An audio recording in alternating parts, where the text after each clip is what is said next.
Brands love pregnant women. They really love pregnant women. I have lost 500 or 600, but okay. Like, to me, I don't care. I've gained over 2,500. Don't need 1 million followers. You don't need $1 million budget. Hey everybody, welcome back to On the Homefront. I am Jeff Duden, and today we have a truly incredible guest, Lindsey Pinchuk. Lindsey is an entrepreneur, storyteller, expert marketer, and business champion, and mom. She is the founder and CEO of Bump Club and Beyond, a social event company that connects parents and parents-to-be with the best information, resources, and products for their families. She is also the host of Dear Found Her, a podcast that helps female entrepreneurs build, scale, and sell their businesses. Lindsey has some great stories for you, and I look forward to sharing them with you. Let's get right to it.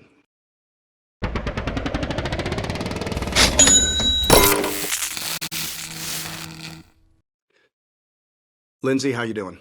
I'm good. How are you? Good. Thank you for being on. Thanks so much for having me. It's great to meet you. Yeah, my pleasure. Excited. So, Lindsey, can you tell us who calls you and what do they call you for these days? I will tell you, a lot of people call me. My kids call me the most, but outside of my kids, who call me mom 90 million times a day, the people who call me are generally small business owners and other female founders. And they are often calling me because they are time stretched and they are burnt out and they are busy and they do not know how to market their business. And that is what I help them with. In addition, people also often call me, small business owners and female founders call me because I'm a connector. And I've always been a connector. And oftentimes, if they need someone for something, they know that I know who to connect them to. Oh, fantastic. I am excited to talk to you today, and I would like to dig into your journey a little bit. Would you mind sharing where you grew up? Yeah, so I grew up outside of Detroit, Michigan, in an amazing suburb called West Bloomfield. And even though I've been gone for longer than I lived there, Detroit is still my home. It will always be my home. And I went to the University of Michigan and I moved to Chicago right after I graduated from U of M. I see you're smiling. Did you go to Ohio State or something? Oh, no, even better. I went to Appalachian State. Okay. So, Oh, you yes, we know, play you guys in football a lot. occasionally we Yes. did. I don't remember exactly when. Oh, wait, no, September 1st, 2007, 34-32, blocked the field goal on the last play of the game. But regardless, that's ancient history. So you played football. I did. Oh, that's We were awesome. at Appalachian State, but I'm a Okay, big I'm Michigan digressing. fan. I'm sorry. What's I no, said that's I'm. fine. I'm a big Michigan fan. I've got some. I got a friend there that does all their NIL work now. So I really have a lot of respect for the program. They're doing well this year too. Yes, they are. Go Blue. Yeah. Um, so after college, I moved to Chicago and I was supposed to start a job at Leo Burnett on September 10th, 2001. So the day before the Twin Towers fell. And a few weeks prior to that, all of our jobs were rescinded because of the economy. The economy was in the toilet at the time. And when 9/11 happened, there were no jobs and everything was just kind of done. Everyone was at a standstill. And so I ended up taking a bit of a pause. I studied for the GRE. I had received a signing bonus from Leo Burnett, which that's so not a thing anymore. I'm totally dating myself because no company gives a signing bonus like that now out of college. And I went to Montreal. I hung out. And when it was time for me to come and start my career, I was like, I got to find something else. And I ended up landing a job in advertising sales at Sports Illustrated. And I started an amazing 10-year career in advertising and marketing, selling programs to Fortune 100 companies to get their businesses out into the world through the many amazing properties that I worked on. And when I got pregnant, I ended up, we were living here. We have no family here. We're transplants, and none of my friends were pregnant. And we all have seventh graders. I was just first, and I was really looking for a community and just people to hang out with and like be pregnant with. I wasn't going to happy hour anymore. I wasn't going to the bars. And I started hosting events for expectant parents. We had some workouts, we had some shopping events. And what really came out of this was the need for community. And you have to remember this was 2010. This was before social media was even a thing. I mean, Facebook was around, but there were no Facebook business pages even. It was just like your personal page. And so I started hosting events, and word of mouth traveled fast. And these events went from 50 people to 75 people to 100 people.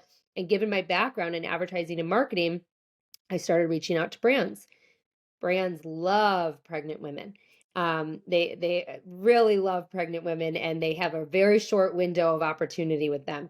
And before I knew it, I had a lot of brands who were paying me to be in our gift bags and sponsor our events. And one thing kind of led to another. I ended up not going back to my corporate job after I had my first daughter. And I took on this company that I was building, Bump Club and Beyond, full time. And I built it from the ground up. And, I started with a $500 investment, and I built it to reach 3 million people per month. We were generating seven figures in revenue for the last 6 years that I owned it. We were working with brands like Target and Nordstrom on really big activations where I would create a program for those entities and then bring my community to the program.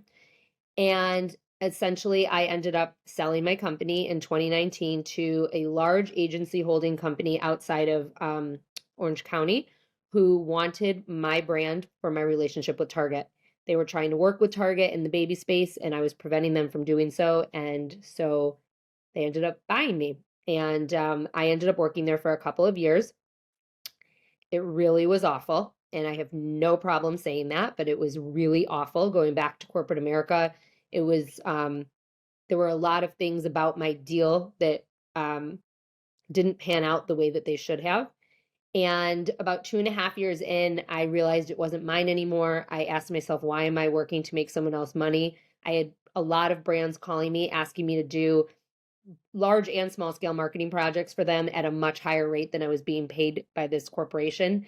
And so I left. And I left and I started taking on clients. And I really made it a goal to help other women business owners, female founders, especially those who are over 40 and really kind of starting something new for that second chapter. My goal is to help them to succeed and to work with them on building their brand, growing their brand through these organic marketing practices that I implemented with my first company and now my second.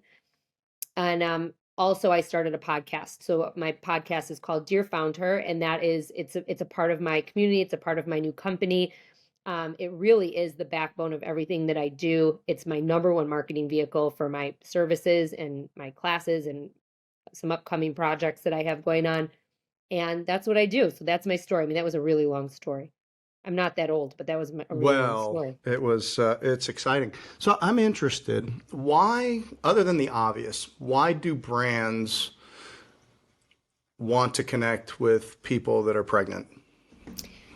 So when you are pregnant, you have you're really outwardly pregnant, like 6 months, right? And so that first 3 months when you're pregnant, you're kind of doing a lot of research, you're looking around, but no one knows you're pregnant. The internet might know, but no one else really knows you're pregnant. So you have this 6 month window when people know you're pregnant.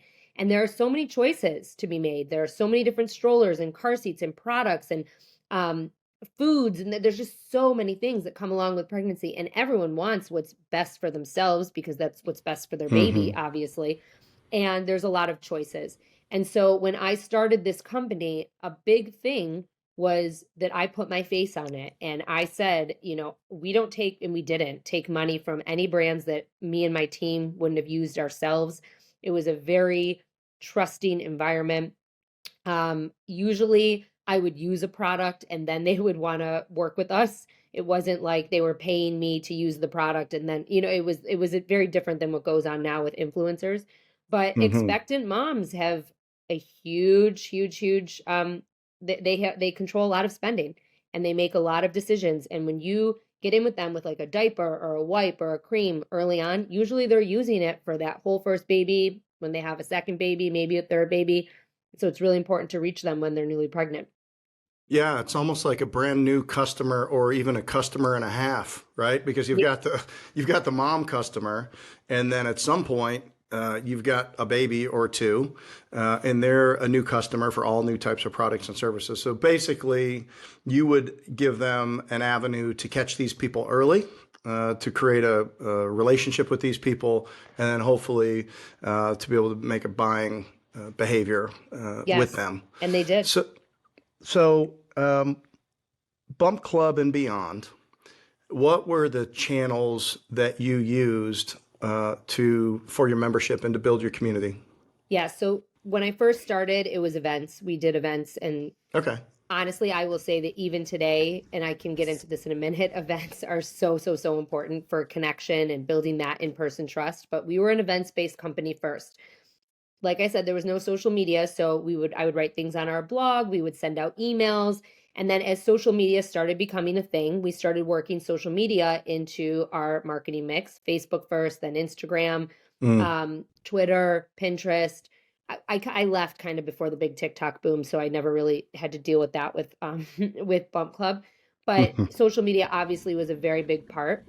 And then partnerships were huge, and publicity. As I grew with the brand, I became a trusted source and an expert in the parenting space. And I would be called on all the time by news outlets, websites to comment, to come on TV, to share product knowledge and my favorite products and whatnot. So publicity played a really big role as well. And it's funny because when I left Bump Club and I started doing this for other clients, I looked back at what it was that I did. Like, why was this successful? I took a pause and I said, what did I do that made this so successful and able to reach so many people and generate so much revenue? And it was the fact that I was able to use all of these avenues together. And I always tell my clients, like, you can't just rely on social media. There's so much more that goes into this. And there's so much more outside of social media that goes into building up your social media. So at that point, I coined what I call sweep. And that's like my method that I use with clients. And sweep stands for social media, your website, emails, events, partnerships, and publicity. And essentially, all of those things need to be working together in your organic marketing play in order to be successful. And when they are working together, it makes it a lot easier to get out there, to get more awareness. And you can use one piece of content and take that piece of content and its message and sweep it through all of those platforms and all of those strategies. And that's what makes things work. Fascinating. So you sold the business in 2019. I did. What was that decision process like for you? So in 2017, I had a part-time finance guy that I had said to him, I really want to either sell this business or raise money before I turn 40. And I turned 40 in 2019. So, and I just, part of it was this was a life stage business for me. My kids were growing up. I was the face of a brand that was pitching things to brand new moms, and I wasn't a new mom anymore. And people were relying on me to give them advice and information on things that happened in my life like 5 to 7 years ago. And it felt kind of weird. And I didn't feel like I could be enough. And I built this brand off of like my own experiences and authenticity. And I didn't feel like it was that authentic for me to be telling someone what stroller to buy when I was no longer pushing a stroller. It just felt weird. And I had said, if I sell the business, I would like to work for the new company. I could do the strategy for the business till the cows come home. I mean, I loved what we had. I loved what we built. And what ended up happening And now you understand that that's never going to happen when you sell your business. No, that's never going to happen. And I know that. Now I know that. I knew it wouldn't work out exactly, but it was not great. So I had an investment. I sold a company also in 2019, by the way. And I was watching what was happening, and I called my investment banker and I said, do you think I should get in touch with somebody there and let them know my view on what's going on? And he said, no, stay out of it, because sometimes there's a strategy behind the madness, but most often it's just madness. But either way, stay out of it. yeah. I mean, that's essentially why I left. But so what ended up happening was, fast forward to 2018, I had a fractional CMO that was working with me who I loved. She helped me broker the business. Like, she helped me prepare everything for the deal. And while I was working with her, I had 3 entities reach out to me on LinkedIn. And we had discussed, like, we're going to get a deck together. We're going to start taking this out. I really want to move forward with this. And 3 people came to me The first one was not a fit. I never would have entertained it. The second one was the one that I actually ended up going with. And part of why I did go with them was because they wanted me, my brand, my people, they wanted everything. And then the Hmm. third one was a company called Some Spider, and they bought a brand called Scary Mommy, which was another big brand in the parenting space. And they ended up wanting an acqui-hire. So they wanted to hire me, dissolve my brand, and they wanted me to do for them what I did for Bump Club. And I said, absolutely not. Like Oh, I'm not I starting call over. that a staff acquisition. Yes. I mean, it was, I said, no, thank you. Like, we're done here. I was actually supposed to go out to New York to meet with them. And when they wouldn't sign my non disclosure, I said, forget it, because I'm not going to give you the secret sauce to my company if you're not going to Hmm. sign my That's non right. disclosure. So I ended up pursuing the second entity that pursued me, and they, like I said, really wanted me because of my relationship with Target. And they're a company that they're called Advantage Marketing Solutions. They own a lot of different like brands and agencies, and one of their agencies, Brand Connections, was the acquirer of Bump Club. And it was not an easy process, but it wasn't as hard as a lot of people think it is. I mean, they really wanted this to happen, and so they pushed it along, and it really was only like a 7-month process. But for me, I knew I wanted to move forward with something like this. I was so sick of bootstrapping the business. I was so sick of having to worry about making payroll.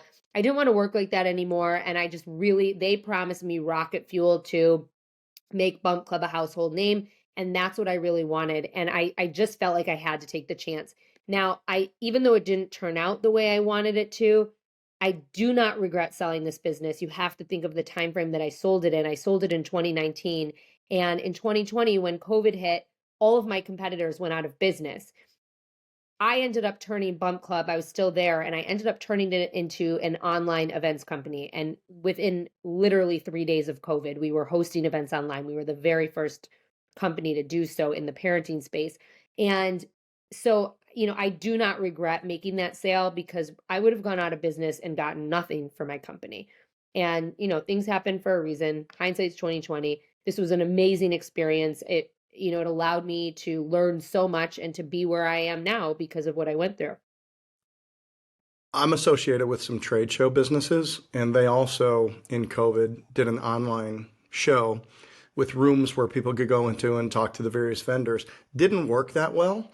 So I'm interested what your experience was, because I could see with people that are pregnant, they have to get inside of a group. So they would, I could see that being very, very effective, because if they can't go out and meet you in person, they still want to get and collaborate with people that are sharing that same experience. Is that what you found? Yes, it was the experience and the knowledge. So what Hmm. ended up happening was we kind of had an early heads up that like something was coming with COVID, because we were in the Mm. process of executing this very large activation with Target. So when I owned Bump Club, our Target activation was like a low six-figure activation. And when we were acquired after the first year, we ended up securing them for this huge program. It was a large 7-figure program, and it was supposed to take place on March 21st, 2020, in 300 stores nationwide. And the whole point of this program was to get people into the stores and sampling products, and to take home all these samples, and to interact with a bunch of the brands that we were going to have on site. Now, obviously, with COVID, that couldn't have happened. But at the end of February, we got a heads up from Target that was like, there's something coming. We're being told about this. We're canceling all events ahead of time. And what ended up happening was we ended up hosting a webinar on March 8th. It was the very last time a person at Bump Club got on an airplane. We came together, we did it in a hotel ballroom, and we ended up having thousands of people tune in to this webinar. And it was before COVID even took place.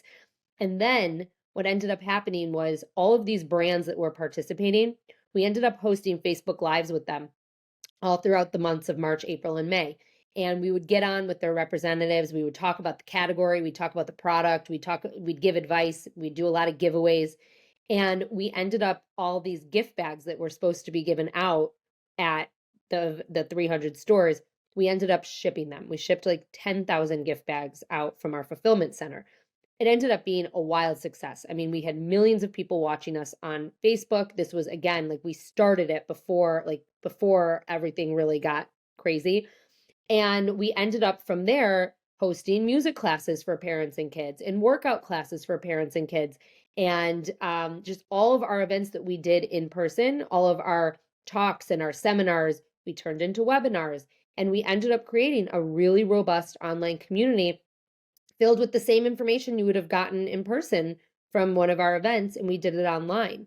And we ended up being able to make money from the brands who wanted to get in front of these people, and we were reaching millions of people. I mean, it was really, really wild. I mean, millions of people were tuning in to watch these live events on Facebook. What that is a great pivot. Congratulations on Thank that you. strategy and that execution. Thank How you. did it change coming out of COVID? So the Target ended up buying into the program all of 2020. So we did it in 3 different waves. And then in 2021 they contracted with us again. They were not going to go in store. We had part of the country not really doing anything and part of the country was kind of living their life like normal. But because it was expectant parents, they were a very high risk group and we stayed online. So in 2021 we were online as well. I left in the fall of 2021. And when I left, they were talking about going back to in person events at the beginning of 2022. And they ended up never going back to in person events. They ended up closing Bump Club. Um, but that happened in the beginning of 2023. So they never went back to in person events. They maintained online events and they worked with Target through the end of 2022. But I do think that there was this pivot and people did still want to learn and meet people online and they were connecting with information. And that was really what pregnant people needed. And really and truly, it wasn't until the beginning of this year, end of last year, end of 2022, beginning of 2023, that pregnant people really started going out of the house again. Pregnant people generally, I mean, you're reaching people, across the country, but generally speaking, we're probably the last people to really resume normal life. A lot of people that Right. I knew that were pregnant were being very careful. They were wearing masks. A lot of them still do. And they're protecting themselves and their baby. We know a lot more now than we did in 2020. So Sure. it's a much different situation. Well, we were hosting events. I was hosting an event actually in Turks and Caicos, and it came up as a Zika area where it was at Zika, right? It was the, Hmm. the, the disease that was borne by mosquitoes. And anybody that was even thinking about being pregnant would not travel to those areas. So it's funny you say that. We had this huge activation with Nordstrom during Zika, and one of our programs at Bump Club, or one of our Nordstrom events at Bump Club was in Miami, and Miami was also a Zika hotspot. And the OBGYN Association was telling pregnant people in the Zika hotspots to stay home. And I had an argument with Nordstrom. I said, we can't have this event. It's going to flop. It's such a waste of money. Let's not do this. And they were like, that's crazy. People are still leaving the house. I said, like, no, really, like, if this is what the medical association is saying, we're not going to look like idiots by showing up and hosting an event for pregnant women. But we made a lot of changes during that time as well. Heard much about that lately. Is it still a thing? I don't Or know if is, it's still a thing. I don't think it's yeah, still a thing. I'm not in that world anymore. So like I don't really pay much attention to it. right. How do you feel that Bump Club is no longer a brand? So it makes me really sad, to be honest. Mm-hmm. But I will say, in the beginning of 2021, it was January of 2021 that I decided I was going to leave. And I told my manager at the time that I wanted an exit, and she didn't believe me. She actually like ignored me for months. She wouldn't get on the phone with me. It was really crazy.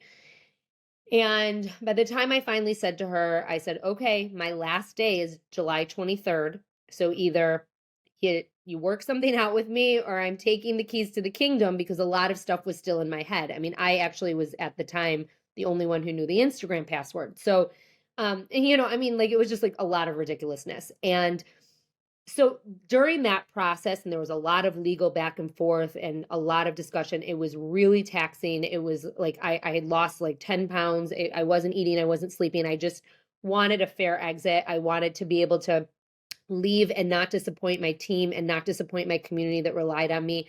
And I didn't want to just disappear. I think they would have loved for me to have just like disappeared and that's it. But like, you can't do that when you're the face of a company. It's weird. And it would look really bad on them. And also, it would have looked bad on them with Target and Nordstrom and all of their clients. So during that time was really the stressful time for me. And that was like kind of when like I was just so upset with the whole thing. And then afterwards, when I left, was a little bit when I call it my sitting Shiva period, right? Like I really was like having to deal with the fact that I had left and what am I going to do and all that stuff.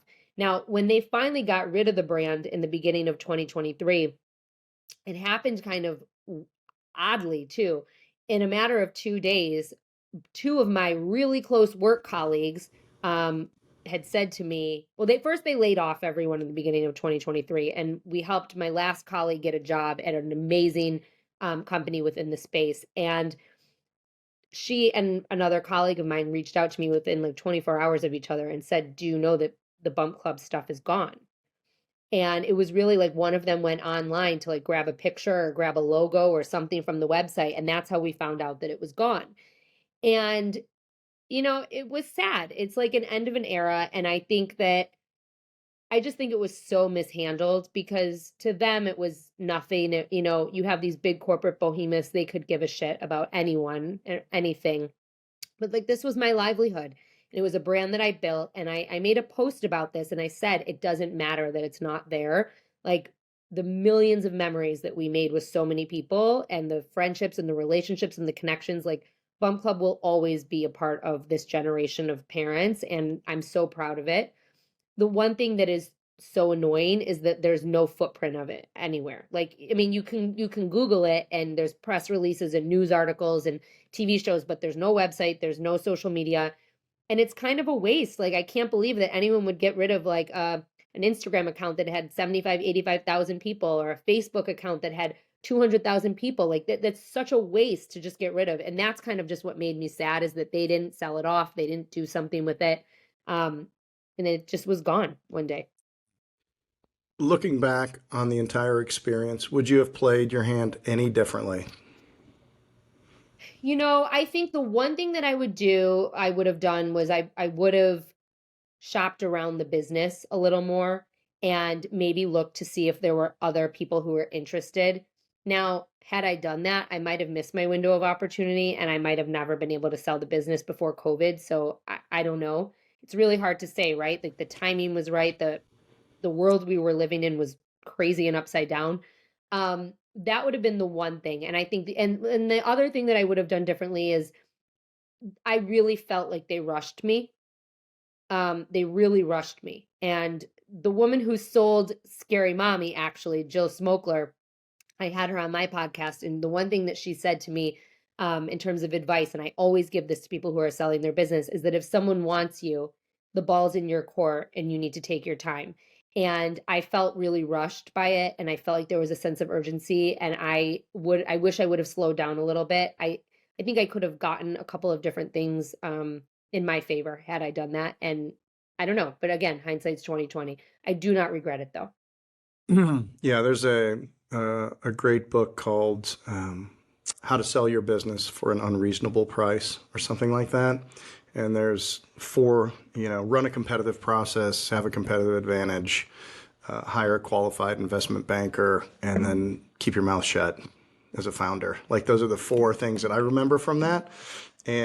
But that being said, there's been some wonderful deals and some great partnerships built by picking the right strategic partners. So, and regardless if you run a process, that doesn't mean that you would have picked any differently, or you would have, you'd had any better outcome than you already did. Well, what a great testimony to building a great brand and winning with it, and then also to kind of stick in the landing and getting paid. And now you've been able to use that in not only the experience, but probably your resources to have some optionality and choices in your life to be able to build what you're doing now. So, Lindsey, share a little bit with us about your business today, if you don't mind. Of course. So Lindsey Pinchuk Marketing and Consulting is my business, and brands big and small hire me to come in and really overhaul their whole organic marketing strategy. I don't do paid marketing. I don't do SEO. I don't do that. I do organic marketing. So all of those things that I talked about in the beginning, social media, website, emails, events, partnerships, and publicity. and it's all surrounding the brand's community. So I come in and I work with them and their team on how to implement an effective strategy for growth. And I've worked with some really incredible clients, dozens of clients. And then from that, I also have had a lot of smaller founders or newer founders or solopreneurs who have wanted to work with me. So I have started a one-on-one mentoring program as well, Okay. that is not consulting. It's me coming in and meeting with people a couple times a month and telling them what to do and going over their homework that I give them. And so that's essentially what I do. And then I podcast as well, and I share the stories of female founders of our time, like really amazing founders. I've had Bobby Brown on. I've had Dr. Becky Kennedy on. Mm. I've had Ariel K. I had Joanna Griffiths from Nix. She sold her business for $320 million. Just really amazing women who have empowered my community. And as we move into 2024, my goal is to harness that community a little bit more. I've started hosting in-person events in Chicago for women in business. They've been wildly successful. We've only had two, and we've like outgrown the spaces already. And as we move into next year, I'm going to be launching a new program, which I told you ahead of time. I'm still deciding on what the name is, but it's coming soon, so I need to decide. But it is an Do you know any marketing people that could help you pick a name? Funny you should ask me that though, because I have all these names, and one of my very best friends is also a solopreneur. She's a writer, and we brainstorm all the time together, which is so important when you have your own business to have that village of people around you, right? And so I called Samantha today and I was like, "Can we please talk about this?" And so she and I are she's helping. Sometimes you just need that other voice, Yes. that others, you need that other opinion, especially when it's something about you. It's, I think, the hardest to market your own stuff and to come up with your own creative juices, right? Right. So, but I'm really excited what I'm about to launch. It's an online group mentorship where you have access to all of my resources, my ebooks, my checklists, courses, and we're doing 3 monthly strategy calls, group strategy calls together. And really just it's an extension of your marketing team, or it could be your marketing team for those people who are solopreneurs. I'm just finding that a lot of women business owners who are solopreneurs or only have one or two team members do not have time to market. They don't know how to market. A lot of them are really insecure with social media. And so I'm really working to make marketing simple. That's my whole tagline is like, let's make Mm-hmm. marketing simple and make it easy. It doesn't have to be complicated. You don't need a million followers. You don't need $1 million budget. There are things that you can do to set up your processes to really build and grow your business effectively, simply. So you are consulting and advising, and very similar path when I sold my business in 2019. I got involved with a lot of different things, but basically walking into the door and saying, "Hey, look, I'm going to invest, I will consult, I will advise, and I will leave." And, I had to get comfortable with myself. I had a great coach and a mentor and basically said, you need to value your knowledge, and you need to get paid for what you know, and you need to value your intellectual property. And so it sounds like we were kind of on a similar path. And then about 2.5 years in, and about 2.5 years ago, by the way, my non-compete is up January 1st, So is mine. 2024. Hey, Lindsay, we have been We're living living parallel lives. parallel lives. And we're both, well, you're from Detroit, I'm from Chicago. So it would be weird if I now lived in Detroit and you now lived in Chicago, but that's not the way it is. So do you think in the future that you might operate a business again, other than you are operating a consultancy and an advisory business? Do you think that you would say, you know what, you get a client, they've got this great idea, you love their energy, you can bring something to the table, they've got something that you can leverage and that you can help them make great. Do you think that is possible, or are you going to stay where you are with your career? I think that anything is possible. And someone asked me this the other day, and I said, for the right opportunity, if I was really passionate about it, I would absolutely entertain, going to work somewhere full time if it was the right thing. But there would be caveats, right? Like if I'm going to work for someone or go help another business, I still want to have my podcast. I still want to be able to, to take on projects if I have time, if they don't impede on what I'm doing. So I think anything is possible. And I would never want to say, no, I'm never going to work for anyone else or, run another business. I hope that I continue to run my own business. And that's really the goal. With Dear Found Her and all of these events I'm starting to host, truly, it's starting to look a little bit like Bump Club for female founders. But, Mm. and so I don't know what's going to happen there. I've had some sponsors who have been interested in sponsoring our events and sponsoring my podcast. And that's really how I built Bump Club. Um, I'm really trying to leave doors open. And, you know, this is like, this is the part of my life where I feel like I should be doing what I love and I should be happy every day. I was so unhappy at the end of the time at Bump Club, and Yeah. my kids felt it. I felt it. It was a strain on everyone. And I just want to be happy and I want to be able to show up for my kids. Everything I do is for my girls and I want them to be proud of me and I want to be present for them. So to answer your question, I think anything's possible. But right now in this moment, I'm really happy taking on projects and consulting and watching other businesses succeed because of my guidance. Podcasting is accelerating, and you have a great one. Can you share a little bit about your experience in starting that podcast and maybe what you've learned along the way? Yeah, absolutely. My podcast was not, I knew it would be a marketing vehicle for me, but I never, ever expected it to do for me what it has. So basically what I did was in 2021, in the fall, I put out a trailer and I started interviewing people. I really started interviewing people in my network, and I had a vast network of female founders that I knew from my past life, and they were all happy to interview with me. And in January of 2022, after talking about the podcast and I really hyped it up a lot and people were excited about it, I dropped 4 episodes on the first day. And my intention was that I was going to do one a week. And what ended up happening was when I dropped these 4 episodes and all 4 of the guests shared, they were all big guests. One of them was me, like I had someone interview me, but the other 3 had huge followings. And within minutes, I was getting pitches in my inbox for amazing women to come on the show. I also had 20 episodes in the can that I needed to push out. And so I started dropping 2 a week. And, I've learned so much from my guests. I did not do a solo episode until probably, I don't know, 6 or 8 months in.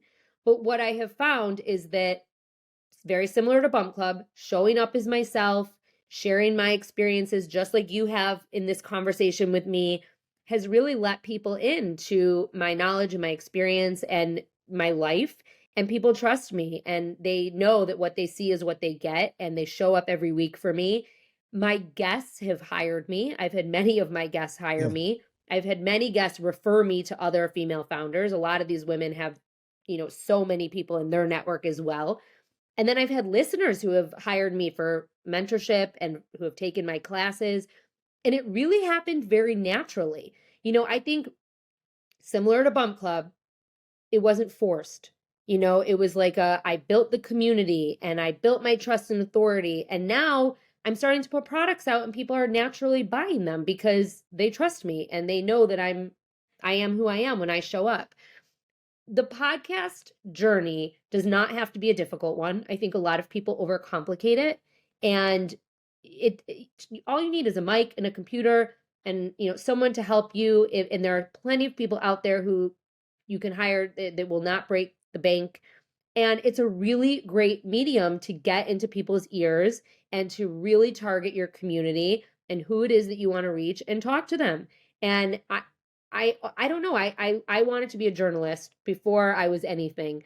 And so this is really allowing me to fulfill that passion, but it's also coming back to help me with my business. So it's really been an amazing journey.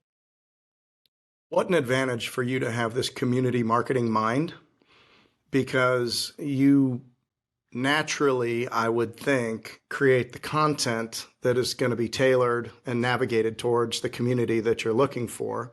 Although I will say, as we've only been doing the podcast for 6 months, And we've been turning kind of blue ocean strategy on it, and now we have numbers to look at and say and try to discern, who's listening, why they're listening, how long people are listening.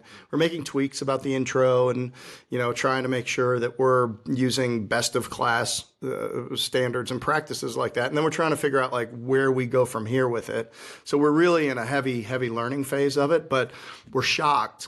Like to your point, at the level of guests that we've been able to have on the show has been really crazy. I mean, we didn't get the response that you got with dropping your 4 episodes. I mean, I think we had like 8 downloads, the first couple episodes. I mean, it really wasn't a lot. And then, we had some great, or we're probably going to re-release some of those. I mean, we had Kara Golden, the founder of Hintwater, and yeah, she was an amazing guest. Amazing. And then we had Stacey Madison, Stacey's Pita Chips on that. And, they were so early in the process, they probably didn't get the play. So I think we're probably going to, recut up. What's that? Did they share?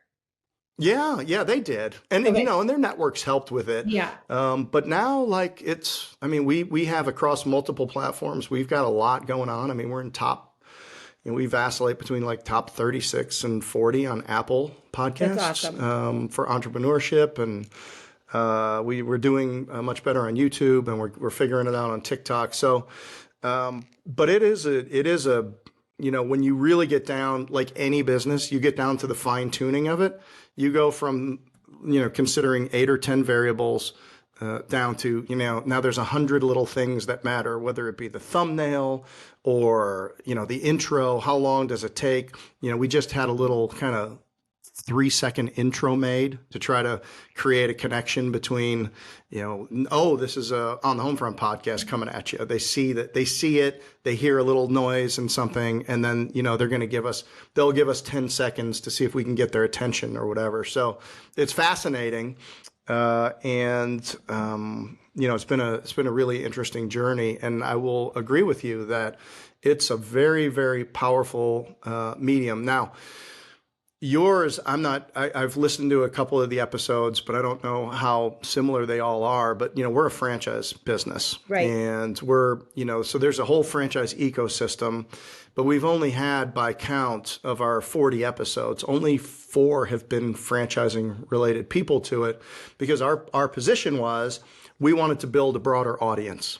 So we're trying to be more mainstream, so comedians are booked in, scientists, DNA specialists, founders with great founder stories, people like you with a great founder story, and now another business. So I think that we're still learning who we are as a podcast, but wherever it ends up. It's been worth doing, and Yeah. We're having a good time with it. So your business today, in terms of working with people in this capacity, is this work that you self-perform? Do you have other people that are experts in things that they do, and you can use them for different parts of it and refer them into your clients for things that they need? How do you deliver services to your clients? So when a client hires me, they hire me. I am the person who's going to create the strategy. I am the person who's going to start executing the strategy. But there might be people I need to call in for copywriting or for graphic design, or a lot of times actually, people will hire me and they'll say, I have an assistant running my social media. And then when I get into work with them, we realize that the assistant really is not the person who should be running the social media, or the intern should not be running the social media. That's a huge no-no. And so I have a lot of freelance social media managers that does your intern run your social media? I just looked at my social media person with a... Sorry, but a very Fortunately, she is amazing. If you have a good one, okay, let me rephrase that. If you have a good one, that is great. But what I have found is that there are a lot of companies who will hire a summer intern or a seasonal intern to do their social media, and that's not going to be the person to do your Right. social media at this point of the game. That was Yeah. how it was run 10 years ago. And so Hmm. I have a lot of different freelance social media managers that I can bring in fractional, so people don't have to make a full hire. So I do have people that I look to that I bring in depending on what the project is. Sure. It really depends what the project is. I have a web designer I like to work with. I have a lot of a lot of clients who end up needing their websites redone. So there's a lot of different pieces to this. And when I need to, I will bring someone in. But I am the one who manages the whole thing. I put my stamp of approval on everything. I create the strategy. And oftentimes, especially if I'm working in social media with them, I will actually create like 20 to 30 different posts for my clients so that we use those as teachings and as examples of how I'm going to teach their team how to implement my strategy through my own process. So Awesome.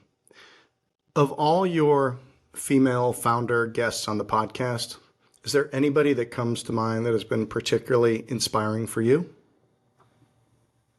they're all very inspiring to me. Okay, like I will say, Boy, I saw that but politically correct answer coming out. But if you no, had to pick, but if I I had to will. pick one, No, I will. I will give you one. I have This is actually a really crazy story. I love to ride my Peloton, and I will share this with her okay, after because now we're friends. So I love my Peloton, and throughout my whole time of when I was trying to decide if I was going to leave Bump Club, it was COVID, and I would ride with Jen Sherman. And my best friend would say to me, like, you and this Jen Sherman are like the same person. It is crazy. Like, you guys are going to be friends one day. I just know it. I And I saw that knew episode, by the way. I saw that you had her I've on. had her 3 times. I mean, I've hit her on 3 times, but she I don't even know how I got to her through one of her she has a PR person who helps her with things, and I happened to know her. And I saw that in her profile, this girl's email was in the profile. And I emailed the girl and I said, "Hey, it's been a while since we worked together at Bump Club, but here's what I got going on. Would Jen want to be on my podcast?" And within minutes, she said, "Yeah." She said, "Sure." And so Jen and I get on the podcast and we have this great episode. And at the end, she says to me, "I'd love for you to come ride with me." And, a lot of people throw out empty promises and empty invitations. This was not an empty invitation. Jen followed up on the invitation. And I ended up going to the studio in New York and I rode with her and we met in person and we have become very good friends. I mean, Oh, that's I fantastic. talk to Jen a couple times a week. She's referred me to clients, which is amazing. And I'm going to see her next week when I'm in New York. But she's so inspiring to me because when I was going through this whole process, like she was the one who was yelling at me JFDI on the bike. I didn't even know her at the time, and she's still yelling JFDI at me today. And I'm really thankful to our friendship and that this podcast brought us together. Like it's really wild what can happen. How big of stars are some of these people on Peloton? I know that my wife rides. She loves some of the people that she just really connects with these people. I mean, so this person has her own publicist and her own PR company. She does not have a publicist. She has someone who helps her with partnerships. Okay. So Okay. that's the person that I know. But a lot of her colleagues do have publicists or representation. Okay. And then they endorse products on social media because they have what would be an example of a large following for somebody like this? I mean, you look at like someone like Allie Love or Tundi. I mean, I don't know what their followings are, but like Allie Love, for example, is a Peloton instructor who is now on the Today Show regularly. She is a regular correspondent. She's a regular Okay. correspondent in the third hour on the Today Show. And that's I think a really big deal. Yeah. So we talking millions of followers or hundreds of I think thousands? so. I'd have to look. Some of them I think have millions. Like I think Cody has Yeah. over 1 million.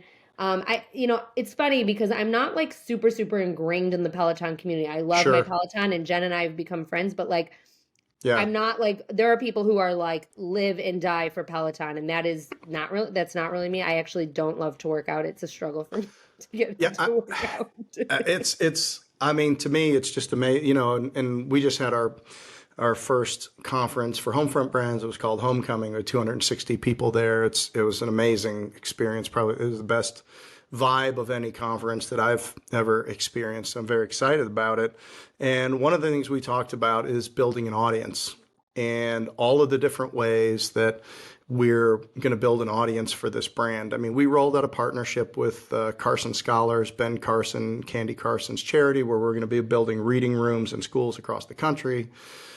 Operation Homefront, helping transitioning veterans, and all the PR around things like that. And then, but we had 260 people in the room. That should be at least 500 social media posts from the event.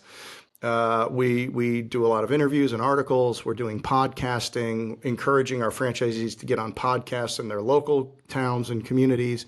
It's amazing, like the groundwork that people can do to build an audience now without spending dollars, just investing time and doing the right things and making the right clicks. And then when somebody does build an audience, like a Peloton instructor, or even the girl that said, "Catch me outside" on Dr. Phil, who now I think has made millions of dollars on that. It's, once you have the audience, it can be monetized in so many different ways directly.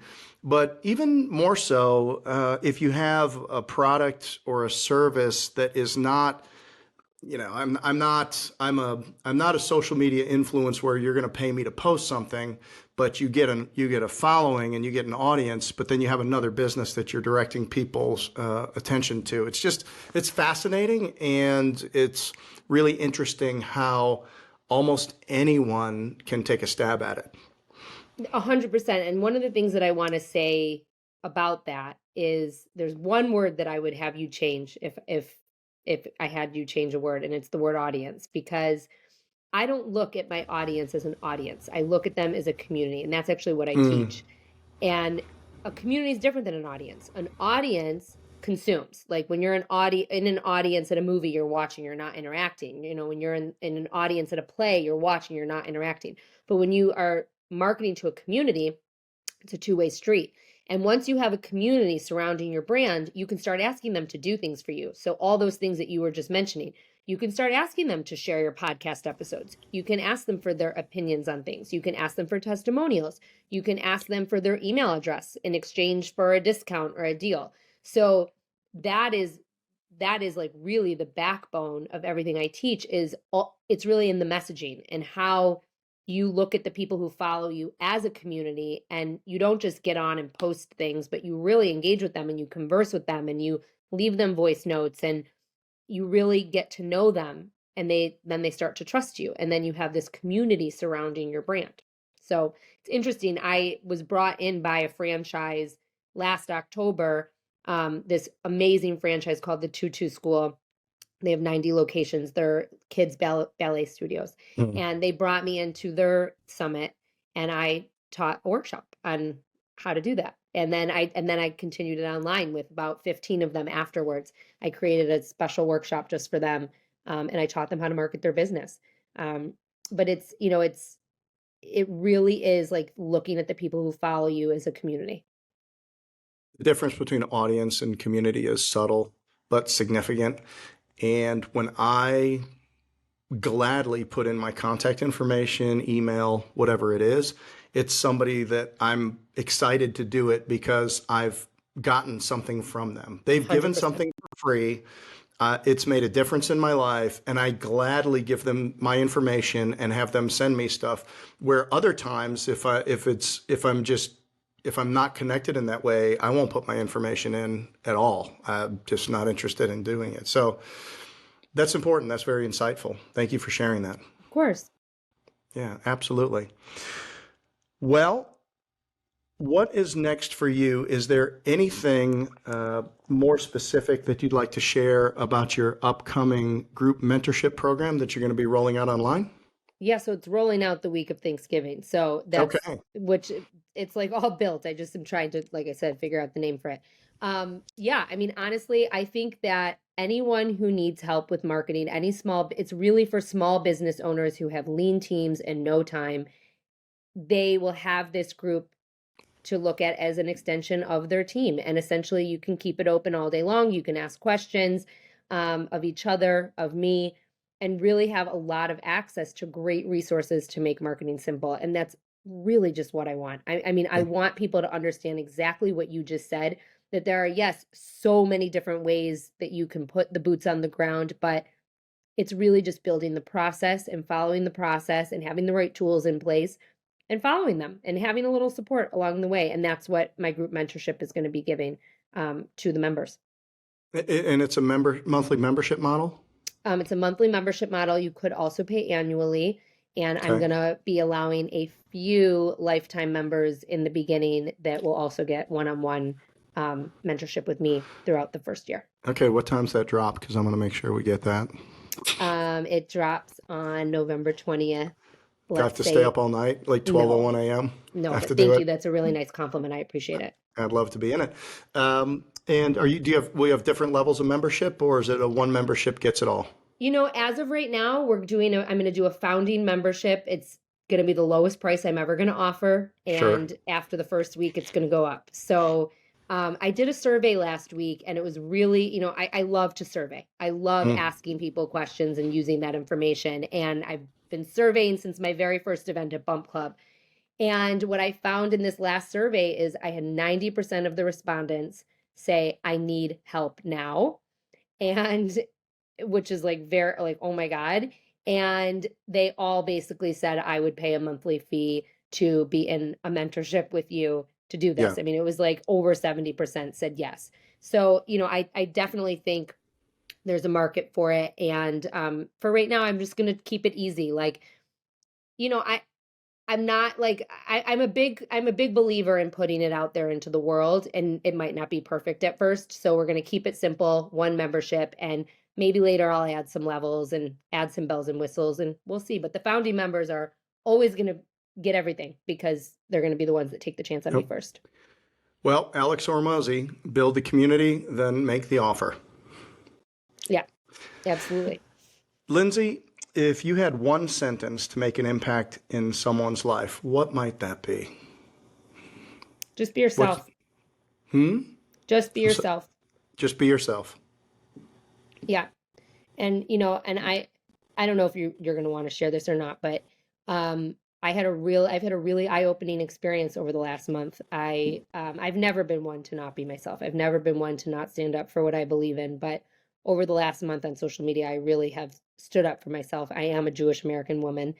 And, you know, a lot of people said to me, like, how many followers have you lost? And I have lost 500 or 600, but okay. Like, to me, I don't care. I've gained over 2,500. And it just really goes to show that when you show up as yourself, the right people gravitate towards you. And also within those 2,500 new followers, I have had more requests for my services than ever before. And when you are yourself and you show up as yourself and you don't hold back, the right people gravitate towards you, and the right people want to work with you, and the right people are surrounding you. And so no matter what it is that you believe in, or whatever it is that you're doing, you just have to be yourself. Period. End of story. No apologies. Be unapologetically you. Mm-hmm. Love it. Thank you so much. Lindsey, I've really enjoyed this. Thank you so much for being on the Homefront with us today and for investing your time with us. Thank you so much for having me and for investing your time with me. Absolutely. Okay, folks, that's going to wrap it up today on the Homefront. If you enjoyed the content, leave a like, comment, and check out the rest of our channel. I'm more excited now than ever for the guests that we have in the works, so visit our other socials to stay up to date. Big shout out to Lindsey for joining us. If you'd like to see more from her, I'll put her socials up on the screen here for you, and check out her podcast at Dear Found Her. Thanks again for joining us today on the Homefront. I'll see you next time.